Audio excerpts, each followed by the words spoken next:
Hello, my name is David Treece. Thanks for joining us today. I'm with Treece Financial Group. We are a fiduciary financial planning and investment advisory firm. And today we're going to be talking about Social Security.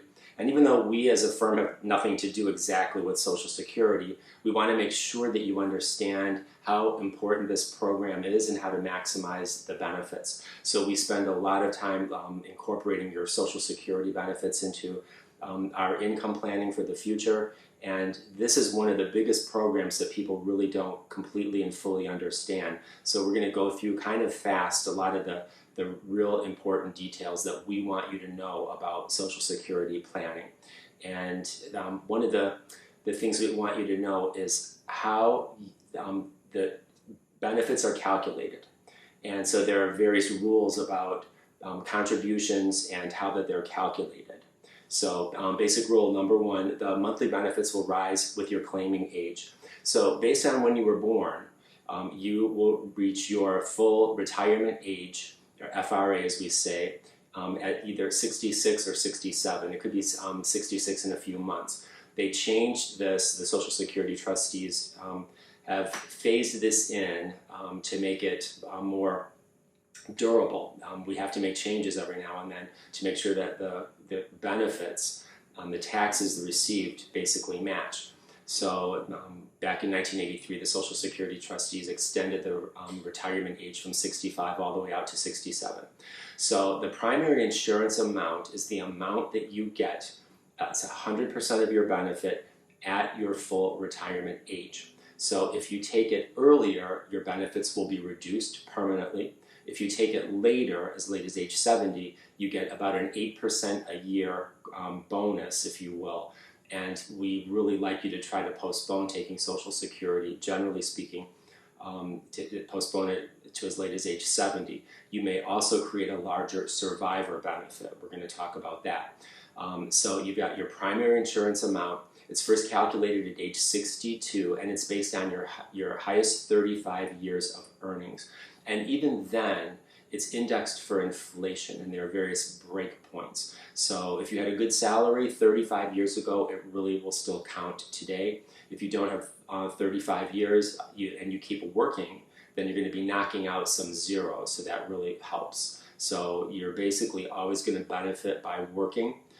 There are a few exceptions. If you are working and you claim Social Security before your full retirement age, you're subject to an earnings test where they may withhold some benefits. But generally speaking, you're always going to benefit by working.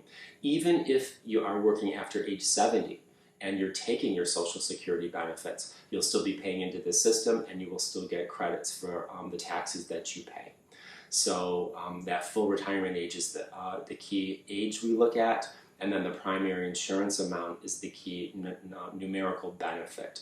So we can see here the maximum primary insurance amount for 1959 age cohort is $3,262 a month. And it's interesting to note that Social Security is a social insurance program, and so it is capped. And there is also almost like a minimum if you've paid into the system for 10 years, 40 quarters. So it's generally designed so everybody who is eligible gets a minimum benefit, and then nobody gets rich off of Social Security either, typically. So that's part of the capping. So here we can see how the full retirement age is scaled based on when you were born. So it goes from 66 all the way to age 67. So you should know when your full retirement age is and then what your benefit will be at your full retirement age. There are ways that you can get your benefit estimates. You can log online and create an account, socialsecurity.gov, /my statement, and then you can have access to the statement that they used to send out 3 months before your birthday. Not everybody gets that anymore, but you can still access the same statement online, and you can check for the accuracy and what those benefits are going to be. There's a lot of security involved, as you can imagine, so it's tied to the credit bureaus. They may ask you some questions like, you once financed a car through one of these 4 banks or none of the above, and if you get it wrong, they can lock you out, and you can request it by paper or call in, or also now it's tied to a driver's license. So it's actually can be a little bit easier to verify your identity doing that. So we want you to know what your benefits are going to be. So we ask you to get that, and we even put that in our financial planning software. So then, again, full retirement age, the age at which you apply for full unreduced Social Security benefits, claiming before this age results in a lower monthly benefit, and claiming after you get retirement credits on your own record. So there gets to be some twists and turns about spousal benefits and things like that. So we'll talk about that as well. So consequences of filing before your full retirement age is that your benefits get reduced. So let's say that you take it at age 62, as you see from this chart. If your full retirement age is 66, you get a 75% benefit. And so the rest of that is basically lost forever. If your full retirement age is 67, then you get a 70% benefit. So this is a nice little chart to show you what you're giving up. Sometimes people say, I'm going to take it earlier because the system might not be there for me. And I disagree with that. I think right now our country really relies on Social Security. We've gone away from pensions. This is a pivotally important program for most people, and it is still a pay-as-you-go system. So the benefits are paid out of current taxes, and it could be that, as we're forecasting, there will not be enough taxpayers to cover the benefits in something like the year 2034. So we will have to go ahead and tweak the system, and it could be changing the retirement ages, it could be increasing taxes, it could be a variety of different options. But I think if you're at all close to retirement age, you should definitely plan on Social Security being there for you and try to maximize the benefits to get the most out of it. So here, if you file for your benefits after your full retirement age, then you're going to get that 8% increase. So you can see here that that can be a lot of extra money. One of the things that we like about that is there are cost of living adjustments, and you're going to get then a higher benefit over a longer period of time if you wait, because your cost of living percentages are going to be based on a higher amount. So after a few years, you're going to see this compounding effect. If you were to chart it, you would see, let's say at age 80, by virtue of having waited until age 70, that the cost of living adjustments have compounded over that larger base, versus if you had taken it at 62. So that cost of living adjustment is super important. It's typically announced in the middle of October and then takes effect the following year. And that's a better deal to wait then for Social Security. So key points to remember: if you apply early, your benefits start lower and stay lower for life. The cost of living adjustments magnify the impact of early or delayed claiming. The longer you live, the more beneficial it is to wait. The decision to when to take it affects survivor benefits if you're married. Delaying the benefits may give a larger survivor benefit to the spouse. And of course, one of the few exceptions where people might feel justified in taking it a little bit earlier is if you really think that you are going to have a shortened life expectancy, there are health issues. Of course, the real reason that people take it earlier is they just need the money. And if that's the case, that's what we plan around. And even if we think it might be better to wait, literally we will take money out of investment accounts first and postpone Social Security, which may be counterintuitive, but we run the numbers and we give you the best advice. If you decide you do want to take it earlier, then we recommend, obviously we go ahead and plan for that and work around it. But our job is to let you know what's in your best interest. So here again, some information about where you get your statement. As I mentioned, socialsecurity.gov/my-account. Then also there are calculators and various benefits, the way to calculate what your benefits are going to be. A thing that we try to plan for is for married couples about spousal benefits, and we want people to plan for both spouses. One of the hard things to fathom is that when somebody passes away, you're going to lose one of your Social Security checks. So if you're legally married, you can inherit the higher one, but then the other one is lost. And initially, of course, when Social Security was set up, and with this in mind, the thinking was that You may have a stay-at-home homemaker and that check would be lost and it'd be a small loss, and that the wife would inherit the husband's larger check. But of course today it's not like that. You have both spouses working, both have good Social Security checks, and one of those will be lost. And so it can be a lot of money outside of a household income. So I want people to plan for that. So rules for spousal benefits. A spousal benefit equals 50% of the worker's primary insurance amount if the spouse applies at their full retirement age. So I'm going to emphasize that because here it gets tricky. So if you want to try to apply to get a spousal benefit and you do it before your full retirement age, it will be reduced. So we want to take into account what's the best way to do this. Now, the primary worker must have filed for benefits. You may have heard of old strategies like file and suspend. There used to be a way where one spouse could file for their own benefits and then suspend them to open the door for the other spouse to get a 50% benefit in the meantime. That has gone away. That was considered a loophole. So now, generally speaking, when you file for benefits, you are filing for your own benefits first. It's called deemed, that you are deemed to be filing your own benefits if you are eligible for a spousal, like basically gross up. They're going to put it on top of your own benefit here. So the spouse must be at least 62 for reduced benefit, or the full retirement age for the full benefit.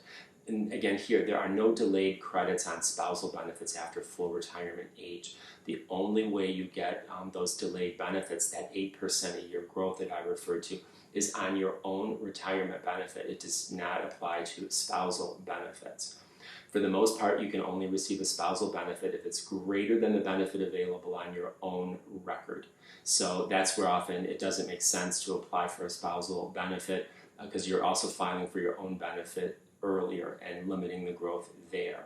So we run the numbers. We do have a calculator, and so we put in each spouse's birth date, their primary insurance amount, and these scenarios, and we can actually show like a break-even age where it's better, how to maximize the benefits. And often for both spouses, it does come back that it's at age 70 for both. So there's a lot to look at here as to what is in a person's best interest. The calculation of the spousal benefit, 50% of the primary worker's primary insurance amount if started at full retirement age. This is a nice example here. So Jack's primary insurance amount is $2,000. His wife, Jill, her amount is $800. Notice how in this example, it's a little bit artificial because normally the spouse isn't quite that low. But the idea is to show that it's less than 50%. So if Jill applies at her full retirement age, her benefit will be $1,000. So she's getting then half of Jack's, which happens to be $200 a month more than her own benefit. So now what if the spouse's own benefit is higher? The spouse will be paid her own benefit in that example and may not receive the spousal benefit. So here we've got a more realistic example where Jack's primary insurance amount is $2,000, the wife's is $1,500. Because Jill's primary insurance amount is more than 50% of his, if it were $1,000 or less, this would work. She will be paid her own benefit. There will be no extra spousal benefit. There are often exceptions with these given if somebody's disabled, a few other situations. And also we still have some people are phased in with some of the exceptions that are going away, but there are very few. So if the spouse was over 62 at the end of 2015, the spouse may file a restricted application for the spousal benefit. So like in a couple more years, this is going to go away. Everybody will be ineligible. This allows the spouse to receive a spousal benefit even if their own benefit is higher. You can receive then 50% of the spouse's primary insurance amount while their own benefit builds the delayed credits to age 70. And so that must be the full retirement age to file the restricted application. So you can't even do it earlier. So here's a strategy. When the lower earning spouse's primary insurance amount is more than 50% of the higher earning spouse's primary insurance amount, the calculators are always going to show it's best for both spouses to delay to age 70. or one spouse takes advantage of spousal benefits is allowed before that was all phased out. So this maximizes the lifetime benefits over the average or long life expectancies. Clearly, the longer that you live, the larger the benefit is in delaying, and we calculate that. We show that just how much more it is, but in terms of raw dollars that you're likely to receive. Also, the higher inflation is, the more better it is to have waited. And we are getting into a period of possibly higher inflation right now. And again, waiting then makes a better difference. So here's an example. Bob and Betty are 59 now. Bob's primary insurance amounts to $3,000. Betty's is $1,800. The life expectancy is 85 for Bob, 95 for Betty. When should they claim Social Security? This is the calculator that we run. And we look at different scenarios where they both claim early, they both claim at full retirement age. Betty claims early and then Bob later, since his check is larger. And then we look at the maximum lifetime strategy, which again is where they both claim at age 70. So we can run these for anybody. All we need are those basic numbers as to the your birth date and the full retirement age, which will tell us the birth date, and your primary insurance amount. So we can run that and show it to you graphically, the difference in those strategies. So we really want you to see that. People just sometimes want to take the money earlier, and they don't really appreciate how much money they may be giving up by doing that. So also then we look at a surviving spouse, because of course you can calculate, given a certain age where somebody passes away. We typically don't put in an ending age. My all-time favorite retirement euphemism is ending retirement age, otherwise called death. But so we can put that in and see how much extra you would get at a certain period of time. So here's another example. Bob and Betty are 59 now. Bob's primary insurance amount is $3,000. The wife's is $800. The life expectancies, when should they claim Social Security? We run it and we get these numbers. And again, it's going to show us by waiting until age 70 for both of them, we still get the maximum benefit. And that's all done graphically. This is another really important thing I ask about when I'm working with people is, are there possibly divorced spouse benefits? So a divorced spouse can file to receive divorced spouse benefits based on an ex-spouse's work record. So you do have to have been married for 10 years. There are certain things that you have to qualify. If you were married fewer than 10 years, you will not be eligible. So you have to have the marriage for 10 years. The person receiving the divorced spouse benefit is currently unmarried. So if you get remarried, you're not going to be able to file for divorced spouse benefits. The ex-spouse has to be at least age 62. And this is key. If the divorce was more than 2 years ago, the ex-spouse does not need to even have filed for benefits. In fact, they don't necessarily even need to know that you're filing for divorced spouse benefits based on their work record. So, and also, if there were two ex-spouses, each marriage lasted 10 years, both ex-spouses can file for divorced spouse benefits, and it does not affect the ex-spouse's benefits at all. They would still be able to qualify then based on their own retirement benefits. So there's a lot to know about divorced spouse benefits, so we look into that to see if there's a benefit there for you.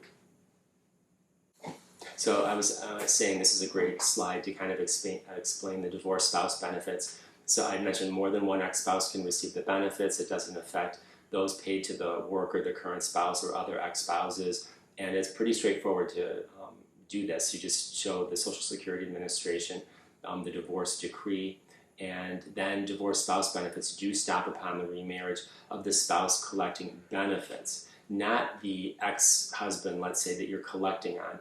That person's marital status is irrelevant. They can go ahead and get remarried. It doesn't affect the divorced spouse filing for benefits.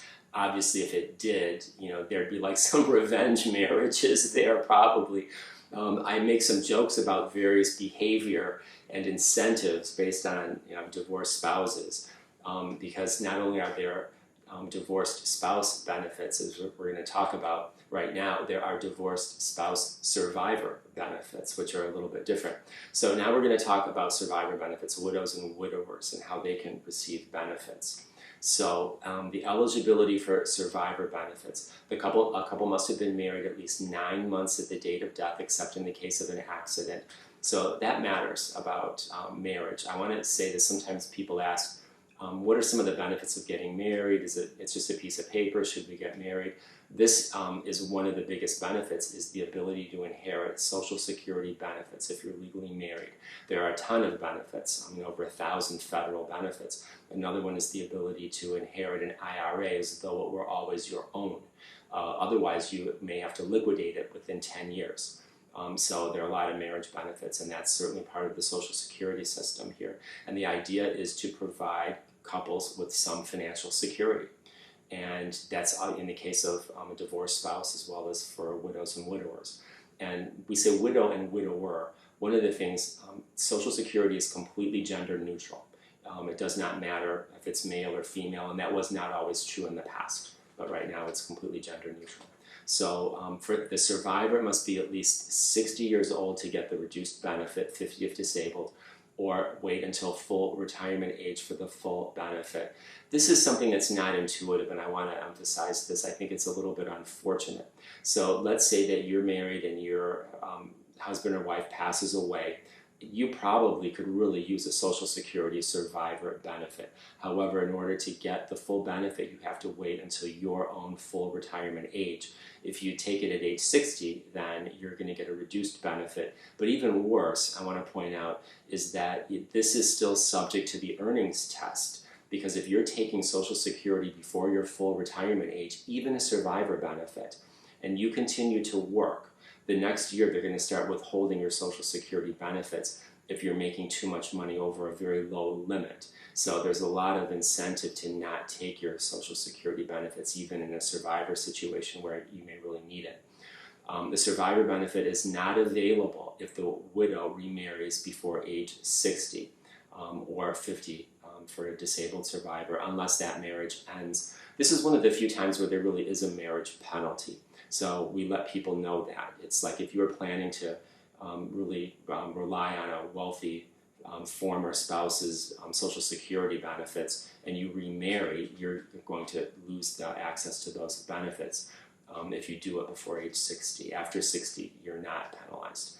On the survivor benefits, you would be on divorced spouse benefits. Now here is what I mentioned. Divorced spouse survivor benefit is available if the marriage lasted 10 years. So think about that. I'm making a distinction between divorced spouse benefits. That's where your ex is still alive. You get 50% as a spousal benefit. Divorced spouse survivor benefit. This means your ex has passed away. Then your benefit goes up to 100%. And again, it depends when you claim it. So I joke about it. It's like, I know none of us would wish anything ill on an ex-spouse, but you might get a raise when they pass away. So here's an example where both are receiving benefits and one spouse passes away. And there's so many nuances and differences here that it's easy to get confused, but that's where we come in and will help you. So here's an example. Julie and Joe are married. Both are over full retirement age. That's a critical detail in this example. So Julie's benefit is $2,000, Joe's benefit is $1,200. Julie dies. Joe notifies Social Security and his $1,200 benefit is replaced by a $2,000 survivor benefit. And so the point there, as I mentioned before, you lose the smaller benefit, you can inherit the higher benefit, and this example again is after full retirement age. So there's in red here, if Julie had maximized her benefit by claiming at age 70, this would maximize Joe's survivor benefit. So again, for clarity, if you are getting those delayed retirement credits, that 8% a year, those benefits that you've earned will pass to a spouse after full retirement age. That is, if you pass away, which is more common that somebody passes away later in life, then your spouse gets the benefit of those delayed retirement credits because you waited to claim Social Security. So when we say there are no credits directly on spousal benefits, this is true. But they are, as an inherited survivor benefit, you can and will get credit for somebody waiting to take their full retirement benefit at age 70. So these are the strategies maximizing survivor benefits. It depends on the age at which the deceased spouse originally claimed his or her benefit. That is whether or not it was much later or earlier, like at 62, and the age at which the widow or widower claims the survivor benefit. So again, you want to wait until full retirement age to get 100% of the benefit. If you take it earlier, it's going to get reduced. So strategies for widows and widowers: when eligible for both the retirement benefit and the survivor benefit, you can start with one benefit and switch to the other. Always take the higher benefit last, because that's the one that's going to probably grow the most because of cost of living, and probably, depending on the ages when people pass away, the one that you'll have the longest period of time. So here's an example of sequencing. Wanda, age 60, her primary insurance amounts to $1,200. The deceased husband is $2,600. So scenario one, Wanda starts her own benefit at 62, reduced benefit, and switches to a survivor benefit at her full retirement age. Scenario two, Wanda starts the survivor benefit at 60 and gets that lower benefit there. So which claiming scenario will give her more lifetime benefits? Again, this is where we run it in the calculator. And again, usually taking the larger benefit last is the one that gives us the biggest benefit. So we run the numbers and we want you to see that. But now here I'm going to go back to the earnings test. This is true whether or not it's a survivor benefit. If it's your own benefit that you want to take your benefit at 62 and you're still working, there is an earnings test, and you need to be aware of this. So an annual earnings test, if you apply for Social Security before full retirement age and then you continue to work, $1 in benefits will be withheld for every $2 you earn over $18,960 in 2021, and that amount goes up every year, but that's still a pretty low amount. So you don't actually lose your Social Security benefits. What happens is when they withhold that money, it's not lost, it's going to be credited back to you at your full retirement age. So we don't want you to be discouraged from working, but I am going to say we typically then do want to discourage you from taking your Social Security benefits if you're still going to be working. It's just like you're working at cross purposes to file for Social Security early. You give up those that 8% growth, and then you've even got your benefits withheld, up to a certain amount beyond the $18,960. So it's generally not as helpful to take your Social Security benefits early if you're still going to continue to work. So here it is spelled out what I'm talking about on that earnings test. It applies to all benefits received before full retirement age, including retirement, your own retirement, your spousal benefits, and survivor benefits, which I think is unfortunate, but then no matter what you do, if you take your benefits before full retirement age, they're going to be reduced here. So it may cause your spousal benefits to be withheld. So let's say John and Jane are 62, John files, and then Jane files for her spousal benefit. If John goes back to work, Jane's spousal benefit will be withheld. This is another reason not to take this early. We always kind of want to get you at least to full retirement age, 66 or 67. If you are self-employed, you may be subject to extra scrutiny there too. So your benefits are subject to tax, typically depending on how much income you have. This is another thing we like to point out, is that people don't understand taxation. I do a whole other webinar and seminars on the taxation in retirement. Social Security was never intended to be taxed when FDR introduced this, but of course the years have gone by. Congress has now made it up to 85% taxable, and it does depend on what your earnings are. So they calculate it a little bit differently, but we do want people to plan for taxes in retirement. Pensions are taxable, Social Security is taxable. When you file for your Social Security benefits, you can request that taxes be withheld, just like you did when you were working out of your paycheck. We encourage people to do that. Also, your Medicare Part B has a cost when you're 65 and if Medicare. All of these things are extra expenses that you might not plan, and your Medicare Part B and Part D premiums are based on your income. So, all of these things are somewhat related and a lot of moving parts, but all of these can increase the taxes. So then ways to minimize the taxes on your Social Security benefits.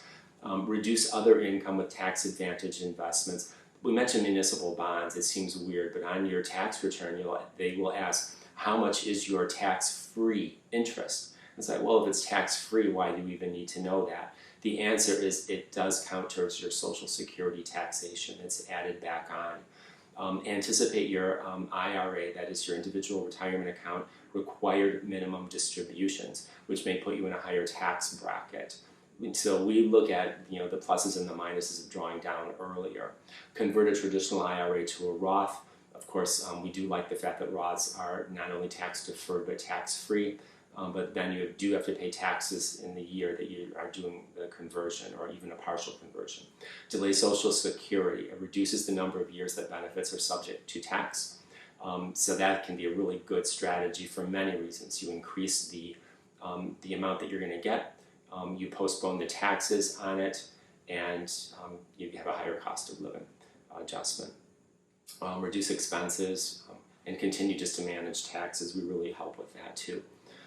So will help you with any of these questions. This is part of what we do, help you decide when should you apply for Social Security, what if you keep working, what if you've already applied, can you suspend benefits, and there are rules there where you can. What will your benefit be, how to coordinate with spousal strategies, the best long-term strategies. I love giving you that Social Security report, especially for people who are skeptical about the best time and they want to take it too early or they don't understand the spousal benefits. So we'll give you the real numbers based on your estimates from the Social Security Administration. So I'm going to wrap it up here, but there's a lot to Social Security. Please reach out to us, ask any questions. We can run that Social Security calculator report for you, and most importantly, we incorporate your Social Security income into your long-term financial planning to project out based on all the assets that you've saved, IRAs, 401ks, if you have other sources of income, pension, rental income, business income, we put all of that in. We look at rates of growth on your investments. We look at when you want to retire, the actual age. We put in the Social Security estimates. We put in an inflation estimate.